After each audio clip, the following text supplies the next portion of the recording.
Welcome to the first Rear View Australia. I had been planning on doing a soft launch for the channel, but there's a story I have been keeping an eye on since December 2022 when it first happened. And this was the case of Xiaozheng Lin, who's now been convicted of manslaughter of Yuqi Luo and Hyun Sook Jeon.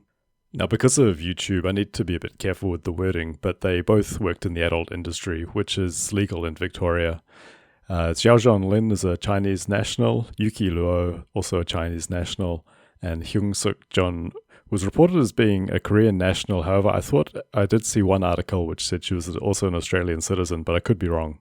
And going to 9 News reporting, the man who killed 2 sex workers in 24 hours strikes manslaughter deal.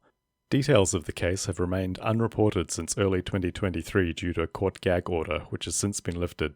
Now, I have found with the reporting on this case that I've been left with a few questions which are a bit unclear because the reporting seems to jump around on this, as we'll discuss.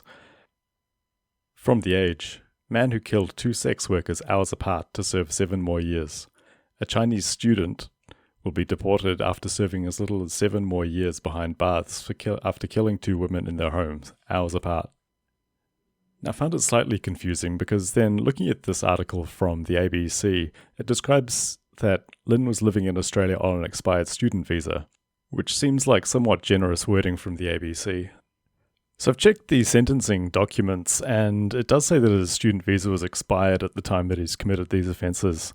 Now, I'm not a lawyer, but it's sort of my understanding that if someone is staying in Australia after their visa expires, that they become an unlawful non-citizen.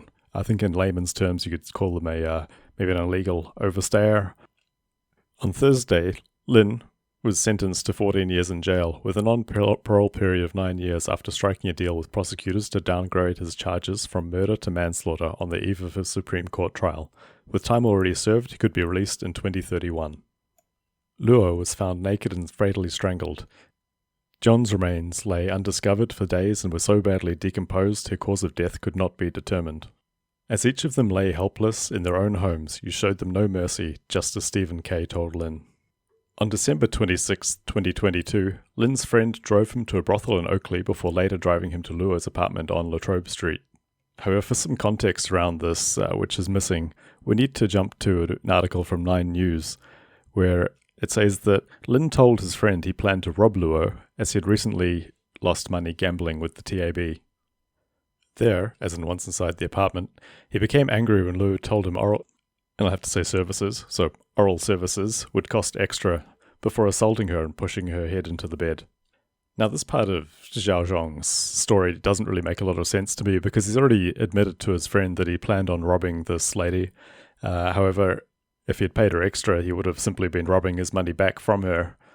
And given that he refused to talk about the death of Hyun Sook Jeon, I'd imagine there's a bit more going on which he simply refused to admit to. While in the car with his friend, he admitted to robbing Luo. Now, I've also found this very strange because it's basically making his friend an accessory to the robbery at least. However, this never seems to be brought up in any of the reporting or court documents. His friend's been made aware this is a premeditated robbery, and the robbery's occurred and is returned back to the vehicle with what I understand was a whole washing basket full of Yuqi Luo's possessions. And according to the sentencing document, he's also admitted that he's assaulted Yuqi Luo to his friend. However, because this case was suppressed for so long, there may be some details that we're unaware of. Carrying on, Yuqi Luo, was later found dead in her apartment by a friend. A pathologist report found numerous bruises and abrasions on her eyes, ears, cheeks, lips, neck, and skull, and other injuries consistent with asphyxiation. Now, there is rumor in the Chinese community, which I should stress is rumor as it hasn't been reported, that both of those ladies were so badly beaten that they were completely unrecognizable.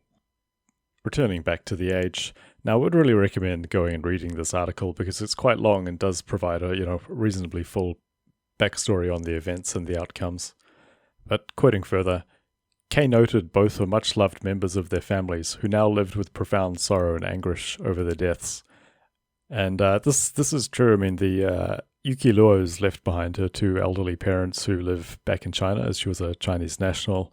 And I think it's quite common that the plan is that Chinese children look after their parents in their age, and most likely because of the now rescinded China one-child policy. She was probably likely their only child, so I think so on top of the tragedy of losing the daughter, the understanding of how their retirement will be playing out has probably radically had to change. Quoting further, Lin, who had no prior convictions, came to Australia in 2000 on a student visa and was here illegally at the time of the killings, working in Geelong as a plasterer. Now we can also see on the same page a link to a story that says a 24-year-old plasterer, which is Xiaozheng Lin, which by my maths would make him an infant when he was granted a student visa, so I don't think that quite adds up. But if we read further down the page, quoting further, the court has heard that he had a substantial gambling addiction after first being introduced to it as a 6-year-old when his mother would give him coins to put in slot machines at the local cultural centre.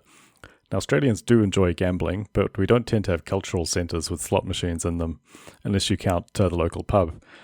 I've had to check the court documents here, and it turns out that he actually arrived in about June 2018. So I'm not quite sure where this date of the year 2000 turns up. And, quoting from ABC News, Lin will be deported to China upon his release.